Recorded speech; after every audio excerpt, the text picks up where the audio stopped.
श्री कृष्ण दोस्तों, आज हम श्रवण करेंगे अपरा एकादशी व्रत कथा। जेठ मास के कृष्ण पक्ष की एकादशी को अपरा अथवा अचला एकादशी कहा जाता है। इस दिन भगवान त्र्यंबकम की पूजा की जाती है। इसके करने से कीर्ति, पुण्य तथा धन की वृद्धि होती है तथा भूत प्रेत जैसी निकृष्ट योनियां से मुक्ति मिलती है। जहाँ तक व्रत की विधि विधान और फलाहार का प्रश्न है, सभी एकादशियों के व्रत समान है।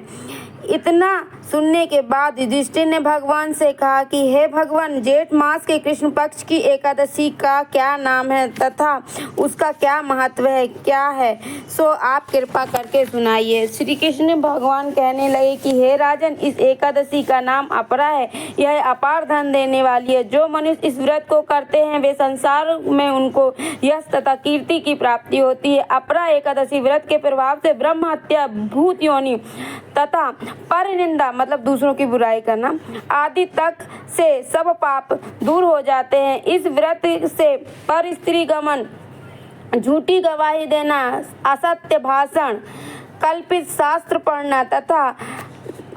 पढ़ना या बनाना, झूठा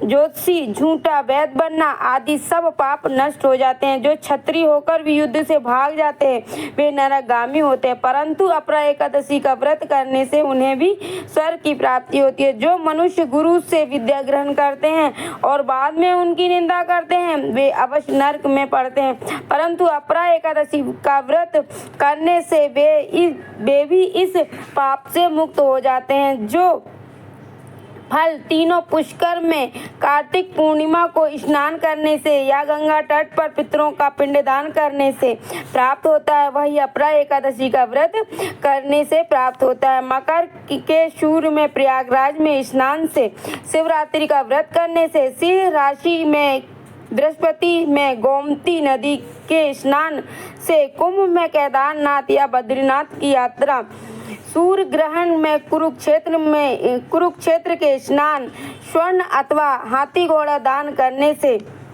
यज्ञ में स्वर्ण दान करने से अथवा नव प्रसूता को गो दान करने का जो फल मिलता है वही अपरा एकादशी व्रत करने से मिलता है। यह एकादशी व्रत पाप रूपी वृक्ष को काटने के लिए कुल्हाड़ी है, पाप रूपी ईंधन को जलाने के लिए अग्नि है, पाप रूपी अंधेरे के लिए सूर्य के समान है। अपरा एकादशी का व्रत तथा भगवान का पूजन करने से मनुष्य सब पापों से छूट कर विष्णु लोक को जाता है। हे राजन, यह अपरा एकादशी व्रत की कथा मैंने लोक हित के लिए कही है।